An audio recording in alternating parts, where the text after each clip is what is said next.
esse método da palavra de Deus. Eu estava analisando o texto e fiz aqui uma comparação. A palavra é o poder, o fruto é o crente que aceita a palavra.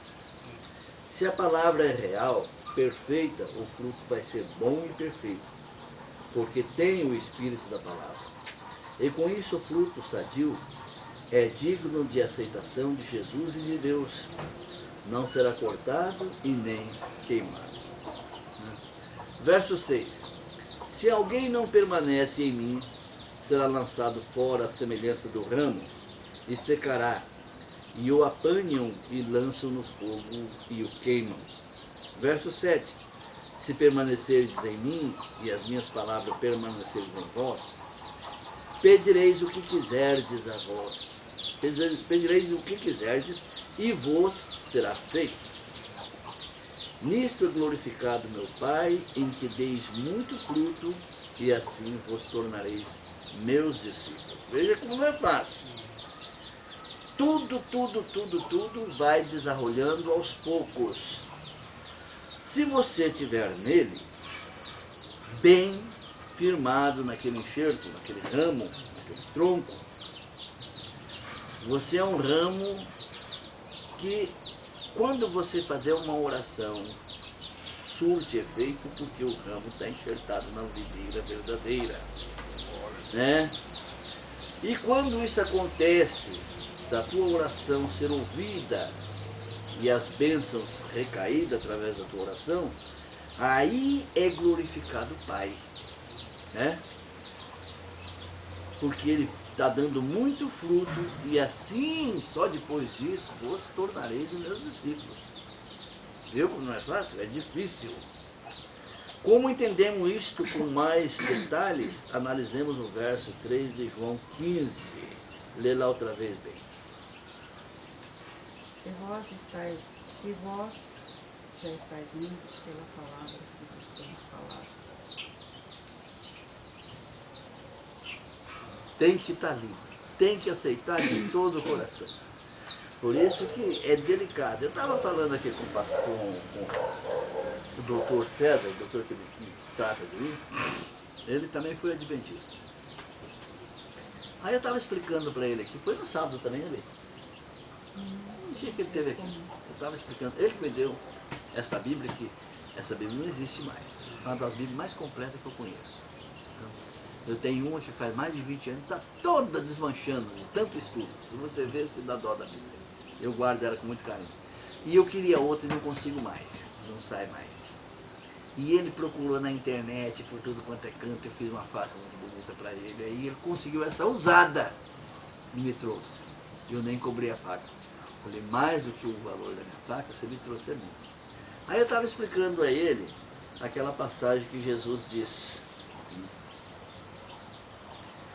quem não largar pai, mãe, filho, mulher, por amor de mim, não é digno de mim.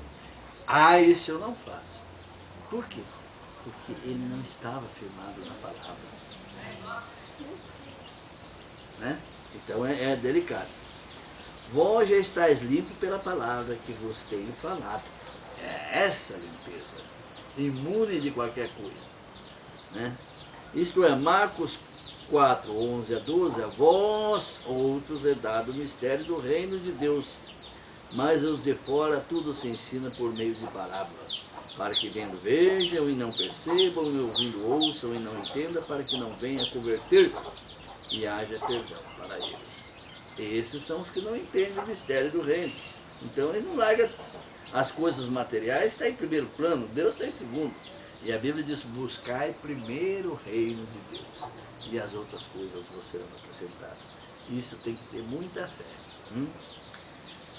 Estes que entendem as parábolas são os predestinados para a salvação, ou seja, já foram escolhidos por Deus antes da fundação do mundo. Já estão limpos pela palavra que Jesus ensinou. Em João 10 e 27,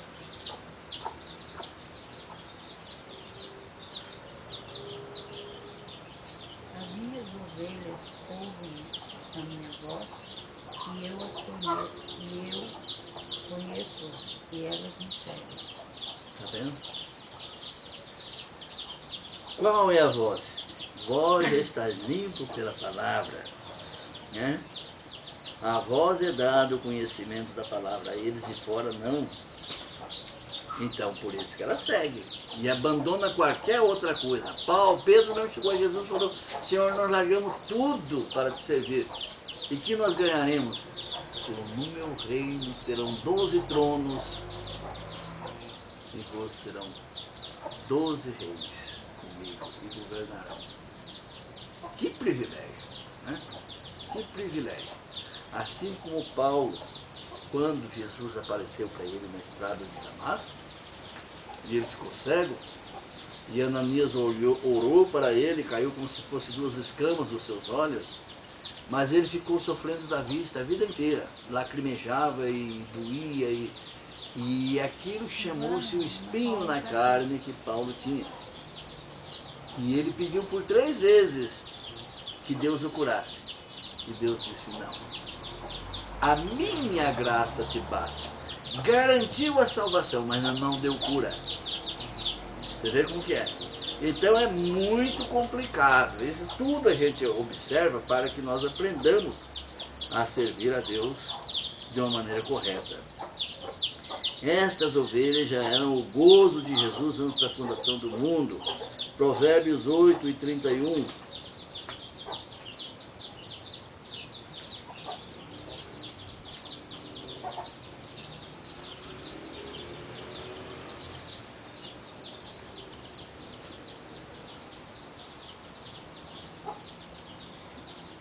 Folgando no meu mundo habitável e achando as minhas delícias com os filhos dos homens.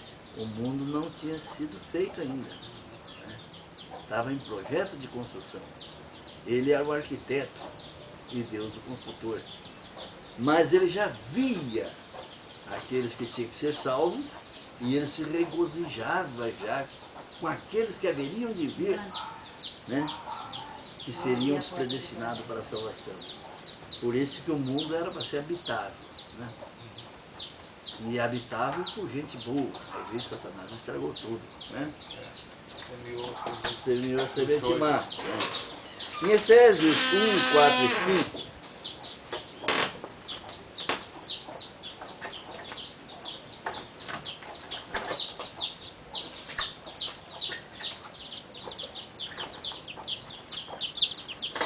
como também nos elegeu nele antes da fundação do mundo, para que fôssemos santos e irrepreensíveis diante dele em caridade, e nos predestinou para filhos de adoção por Jesus Cristo, para si mesmo, segundo o beneplácito de sua vontade. Bom, Vinícius, aí é que a gente tem que parar para analisar o que é a palavra de Deus. Lá em Provérbios, né? 600 anos, mais ou menos, 500 anos, mais ou menos, antes de Cristo, né? Salomão escreveu, o Espírito Santo ordenou que ele escrevesse, que ele se regozijava no mundo habitável, né? Aqui, já no tempo de Jesus, aí vai dar a demonstração, o que seria aquele gozo, né? Ele regozijava com os filhos dos homens. Aqui ele diz, e assim como nos escolheu nele antes da fundação do mundo para sermos santos e irrepreensíveis. Se você não deixar pai, mãe, filho, mulher, por amor de Deus, você vai ter repreensão. Já está caindo em repreensão. Mas quando você está limpo pela palavra, você aceita tudo, né? Você aceita tudo.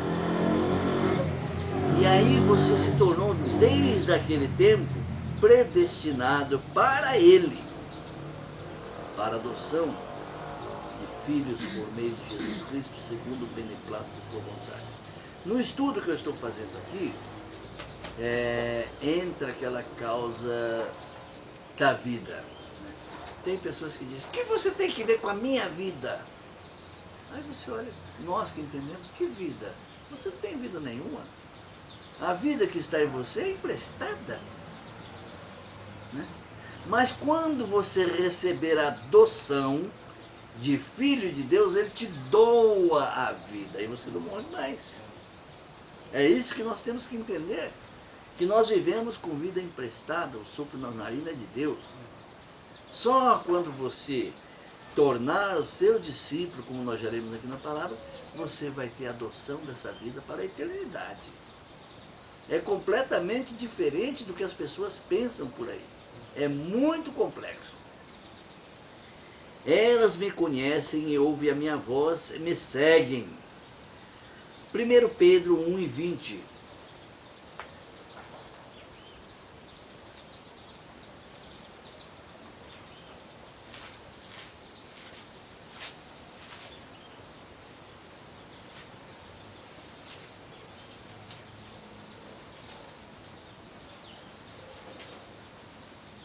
O qual, na verdade, em outro tempo foi conhecido, ainda antes da fundação do mundo, mas manifestado nestes últimos tempos por amor de Deus. Olha aqui que é Deus. Agora você para analisar aquele versículo que eu estou batendo na tecla. Por isso que eu bato. Isso aqui para mim está quase de cor na minha cabeça. Se você não deixar pai, mãe, filho, mulher, por amor de Deus, não é digno de mim. Ele entregou o filho dele para ser morto por nós, que era bastardo. Para nós sermos filhos por doação, juntamente com Jesus, co-irmão de Jesus.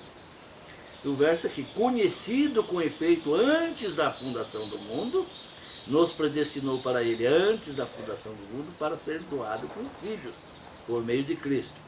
Então, conhecido com efeito antes da fundação do mundo, porém manifestado no final dos tempos, por amor de vós. Ele fez o filho dele passar por tudo isso aí por amor dele. E o que nós podemos retribuir? Então, nós também temos que fazer o que for impossível por amor a Deus. É completamente diferente o jeito de ensinar, por isso que as pessoas não querem. Muitos são chamados e poucos escolhidos. Demonstração de como fomos escolhidos. Salmo 139, 14 a 16.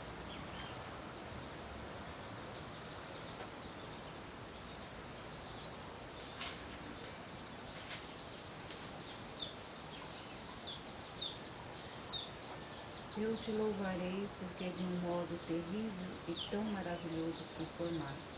Maravilhosas são as tuas obras e a minha alma o sabe muito bem. Os meus ossos não te foram encobertos, quando no oculto fui formado e entenebrecido como nas profundezas da terra. Os teus olhos viram o meu corpo ainda informe, e no teu livro todas estas coisas foram escritas, as quais iam sendo dia a dia formadas, quando nem ainda uma delas havia. Até o verso? Só até aí, 16. Olha que formosura. A minha mulher estava fazendo um bolo aqui, pegou um ovo caipira e pá, batendo no liquidificador, e eu olhando por dentro da casquinha do ovo. Que perfeição a obra de Deus. E ali está escondido a clara e a gema. E de um modo oculto vai ser formado até sair o pintinho dali de dentro e dar vida. Assim nós também somos formados no útero da mãe, no seio da mãe, e os animais e todos. É no oculto fui formado. Graças te dou, visto que por modo assombrosamente maravilhoso me formaste. As tuas mãos são admiráveis e a minha alma sabe muito bem. Os meus ossos não te foram encobertos, quando no oculto fui formado e entretecido, como nas profundezas das águas.